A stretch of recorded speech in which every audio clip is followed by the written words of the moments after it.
கல்வி கட்டணம் என்பது கருப்பு பணம் அல்ல, அதை பற்றிய விவரங்களை நீங்கள் சொல்லலாம் என்று உயர்நீதிமன்றம் கருத்து தெரிவித்திருக்கிறதை பார்க்கிறோம். என்ன வழக்கில் என்ன விஷயம் அப்படின்னா, தனியார் பள்ளிகள் கல்வி கட்டண விவரத்தை வெளியிட உத்தரவிட்டிருக்கக்கூடிய தமிழக அரசு உத்தரவிட்டிருக்கிறது அப்படிங்கிறது நமக்கு தெரியும். ஒவ்வொரு தனியார் பள்ளியும் கல்வி கட்டணங்களுடைய விவரத்தை அவங்க வெளிப்படையாக சொல்லணும், வெளியிடணும் அப்படின்னு அரசு உத்தரவிட்டிருக்கிறது. அந்த அரசனுடைய உத்தரவை எதிர்த்து தனியார் கல்வி நிறுவனங்களுடைய சங்கம் உயர்நீதிமன்றத்தில் வழக்கு தொடர்ந்திருக்கிறாங்க.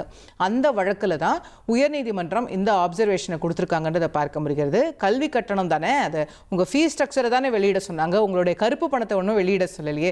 அது ஃபீஸ் ஸ்ட்ரக்சருங்கிறது என்ன, கருப்பு பணமா, அதில் என்ன ரகசியம் இருக்கிறது, அதையே நீங்கள் மறைக்கணும், அதை நீங்கள் வெளியிடலாமே அப்படிங்கிற ஒரு பார்வையை உயர்நீதிமன்றம் வெளிப்படுத்தியிருக்குன்னு நம்ம பார்க்க முடிகிறது. நம்முடைய செய்தியாளர் சுரேஷ் கூடுதல் விவரங்களோடு இணைந்திருக்கின்றார்.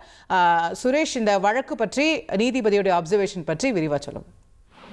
வணக்கம். அதாவது தகவல் ஆணையத்தினுடைய உத்தரவின் அடிப்படையில், அதாவது தமிழகம் முழுவதும் இருக்கக்கூடிய அனைத்து தனியார் பள்ளிகளுக்கும் அரசு நிர்ணயித்திருக்கக்கூடிய அந்த கல்வி கட்டண விவரங்களை அந்த பள்ளிகளில் இருக்கக்கூடிய விளம்பர பலகைகளில் வெளியிடுவதை கட்டாயமாக்க வேண்டும் அப்படின்னு சொல்லிட்டு தனியார் பள்ளிகள் இயக்குனருக்கு தகவல் ஆணையம் கடந்த மே 25 ஒரு உத்தரவு போடுது. அந்த உத்தரவின் அடிப்படையில ஜூன் 5 அந்த கட்டண விவரங்களை விளம்பர பலகையில, அதாவது பள்ளிகளுடைய விளம்பர பலகையில வெளியிடணும், அதே போல இணையதளங்கள்ல அந்த விவரங்களை வெளியிடணும்னு சொல்லி அனைத்து தனியார் பள்ளிகளுக்கும் தமிழக தனியார் பள்ளிகள் இயக்குனர் உத்தரவு போடுறாரு.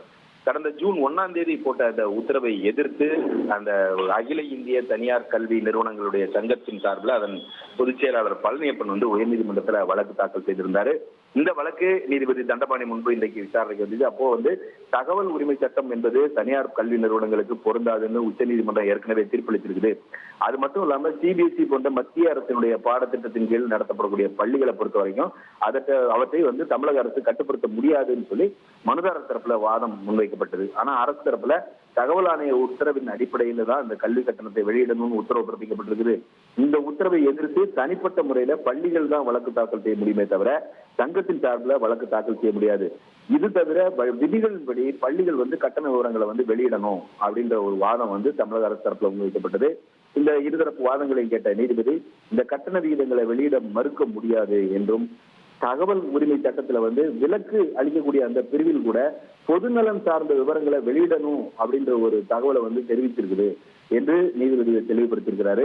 கல்வி கட்டணத்தை பொறுத்த வரைக்கும் அது கருப்பு பணம் இல்லை, அதனால அந்த விவரங்களை ஏன் வெளியிடலாமே அப்படின்னு சொல்லி நீதிபதி கேள்வி எழுப்புகிறார். இந்த வழக்கில் எந்த ஒரு இடைக்கால உத்தரவும் பிறப்பிக்க முடியாதுன்னு சொல்லி ஜூன் 18 இந்த மனுவுக்கு பதிலளிக்கும்படி தமிழக அரசுக்கு உத்தரவிட்டு இந்த வழக்கினுடைய விசாரணையை அன்றைய தினத்துக்கு தள்ளி வைத்திருக்கிறார். இனி செல்லும் இடமெல்லாம் செய்தி. தந்தி டிவியின் வாட்ஸ்அப் சேனலை ஃபாலோ பண்ணினா செல்ல இருக்கும் இடமெல்லாம் செய்தி.